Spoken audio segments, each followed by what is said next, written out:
13 जून 2025 को middle east में अफरा तफरी मच गई जब इजराइल ने ईरान पर बड़े पैमाने पर हवाई हमले किए, जिसके जवाब में ईरान ने भी जोरदार पलटवार किया।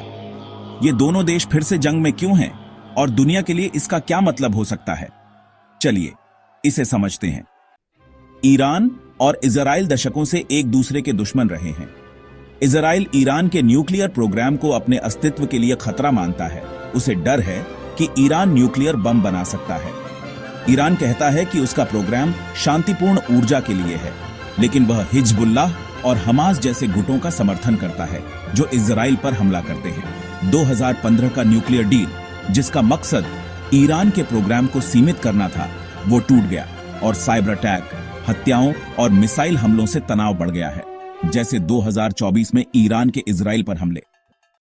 13 जून को इजराइल ने ऑपरेशन राइजिंग लायन लॉन्च किया, जिसमें 200 जेट्स ने ईरान के न्यूक्लियर साइट्स जैसे नतांज और मिलिट्री बेस पर हमला किया।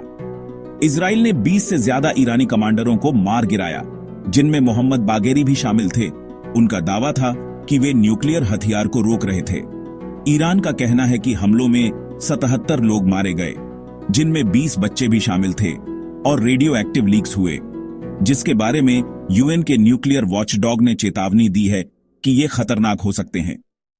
ईरान ने सैकड़ों मिसाइलों और ड्रोन से जवाबी हमला किया, जिसमें तेल अवीव और यरूशलेम जैसे इजरायली शहरों को निशाना बनाया गया, जिससे कम से कम 3 लोग मारे गए और 41 घायल हुए। ईरान के नेता अली खामेनेई ने कड़ी सजा का वादा किया और स्ट्रेट ऑफ हॉर्मुज को बंद करने की धमकी दी, जो एक अहम तेल मार्ग है जिससे ग्लोबल गैस की कीमतें बढ़ सकती हैं। इसे सुलझाना इतना मुश्किल क्यों है? इजराइल मांग करता है कि ईरान अपना सारा न्यूक्लियर काम बंद कर दे।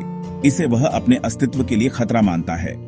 दूसरी ओर ईरान इन हमलों को अपनी संप्रभुता का उल्लंघन बताता है और अमेरिका पर इजराइल का समर्थन करने का आरोप लगाता है, भले ही अमेरिका किसी भी तरह की संलिप्तता से इनकार करता है। दोनों पक्ष अपने अपने देश में दबाव का सामना कर रहे हैं। ईरान में विरोध प्रदर्शन हो रहे हैं और इजराइल में बहस चल रही है, जो सच कहूं तो किसी भी तरह के समझौते को बहुत मुश्किल बना देता है। यहां दांव वैश्विक है। स्ट्रेट ऑफ हॉर्मुज को बंद करने से दुनिया के लगभग 5वें हिस्से के तेल की सप्लाई बाधित हो सकती है, जिससे अर्थव्यवस्थाओं को काफी नुकसान होगा। ईरान ने अमेरिकी और यूरोपीय ठिकानों को धमकी दी है कि अगर वे लड़ाई में शामिल हुए तो इससे एक बहुत बड़ी जंग का खतरा हो सकता है। संयुक्त राष्ट्र युद्ध विराम के लिए दबाव डाल रहा है, लेकिन दोनों पक्ष अड़े हुए हैं और ईरान में सत्ता का खालीपन, आप जानते हैं, अराजकता फैला सकता है। ईरान इजराइल संघर्ष एक खतरनाक मोड़ पर है। जान माल का नुकसान, ईरान में 77, इजराइल में 3 और एक बड़ी जंग के खतरे के साथ दुनिया बेसब्री से देख रही है। आगे क्या होता है, इसे सही से समझने के लिए विश्वसनीय स्रोतों से जानकारी लेते रहे। देखने के लिए धन्यवाद।